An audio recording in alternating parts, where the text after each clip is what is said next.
Deontay Wilder was once one of the most feared punchers in all of boxing. His game plan was clear. He could lose every second of every round, but he was constantly looking to set up his opponent behind his lead hand before his devastating right hand came straight through the middle. Opponents knew what was coming, but many became almost frozen in fear, unable to do anything about it.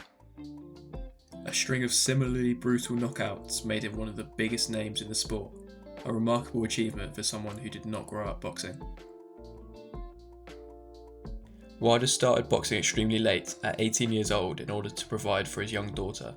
By 2008, he was an Olympic bronze medalist. Although his style wasn't the most appealing on the eye, his knockouts certainly were. And he and his alter ego, the Bronze Bomber, would rise through the pro ranks with a string of brutal early KO finishes. By 2015, Wilder was the WBC heavyweight champion of the world, showcasing more of his boxing ability behind his long reach as he beat Bermane Stiverne by a unanimous decision. However, there is still an argument to be had that Wilder did not fight the elite during his time as heavyweight champion. His best win came against Luis Ortiz, in a fight where he almost came unstuck, as he was rocked on multiple occasions. However, say what you want about Wilder, what he lacks in finesse he makes up for with pure heart. During this period, there were other top heavyweights vying for a chance to fight Deontay, namely Dillian Whyte. Whyte became the number one contender for the WBC title in November 2017. Despite this, he did not become mandatory until July 2019. He reached his 1000th day as WBC number one contender in July 2020. Clearly, Wilder never had any interest in fighting Whyte. It was a similar situation for Anthony Joshua. Having become a world champion in 2016, Joshua was on the hunt for unifications. He did so successfully with victories over Vladimir Klitschko in a classic at Wembley Stadium and versus Joseph Parker at the Principality Stadium. All that was missing was Wilder's WBC strap. Again, Wilder was not interested. Wilder would of course take on Tyson Fury. However, a large part of this was likely due to Wilder expecting Fury to be a shadow of his former self after a long layoff and dramatic weight gain. However, it was Fury who would perform the miracle, outboxing Wilder for large portions. Fury would go down twice, of course, with Wilder's massive equalising power. However, you won't need me to tell you what happened next. In the rematch, Fury made no mistake, and the trilogy became a classic. Wilder showed pure grit and determination to put Fury down twice in the fourth, but in reality, Wilder took a real beating throughout and was stopped brutally in the end. Around this time, Joshua was also dethroned by Alexander Usyk. We didn't know it at the time, but this was the beginning of the end for Joshua, Fury and Wilder and their era, as Usyk would turn out to be an unstoppable force. Both Joshua and Wilder have threatened to put their name back in the mix since, with eye-catching KO victories.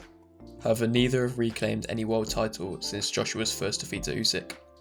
The two look to finally be on a collision course in 2023, with a Day of Reckoning card, where both were headlining. However, Wilder was well beaten by Joseph Parker.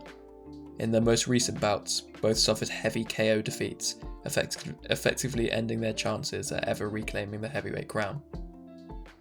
Wilder is set to return this weekend versus 24-5 Tyrell Herndon. He needs a statement KO victory to keep any chance of a big payday versus Anthony Joshua alive. Personally, I believe that at 39 years old, Wilder is done, and with AJ now 35 and his promoter Eddie Hearn stating that he will retire next year, time is really ticking and it will soon be over. Although the era of Wilder, Fury and Joshua has ultimately been a frustrating one, it must be remembered that they pulled the heavyweight division back from obscurity and garnered the interest of the general public in a way not seen since the days of Mike Tyson, Evander Holyfield and Lennox Lewis. Fury is already retired and the other two will be too soon, so enjoy it while it lasts, because it's been a fun ride.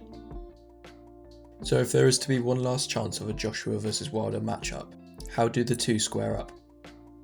Wilder has had 48 bouts, 43 victories, 4 losses and 1 draw, compared to Joshua's 32 fights, 28 wins and 4 losses.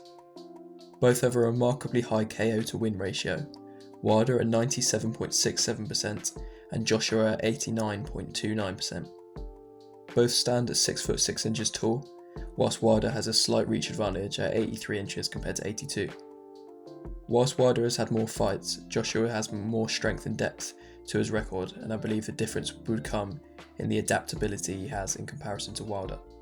Both possess devastating power and a great 1-2, but Joshua has more strings to his bow, particularly the rear uppercut. In terms of flaws, both are similar. Joshua can box off the back foot, particularly against shorter opponents such as Povetkin, Parker and Ruiz. However, when matched physically, Joshua's tendency to back up in straight lines gets him in trouble. As seen in his fight versus Daniel Dubois lands a stiff jab, and because Joshua moves straight back, Dubois can build on this with another stiff jab, pushing AJ to the ropes, limiting his exit strategies and allowing Dubois to land the straight right. Whereas Wilder struggles to box off the back foot at all, Fury was able to unsettle him with feints and would extend his lead arm to distract Wilder. Here, a sharp feint to the body makes Wilder react as he backs up to the ropes, allowing Fury to land a right hand. From this point, Wilder panics, with his feet squared up and instinctively reverting to a high guard, showing his lack of adaptability when under pressure. So whilst both men are now past their primes, I understand why this fight still gets many fans interested, and it may well be the last big payday for both before they ride off into the sunset of their boxing careers.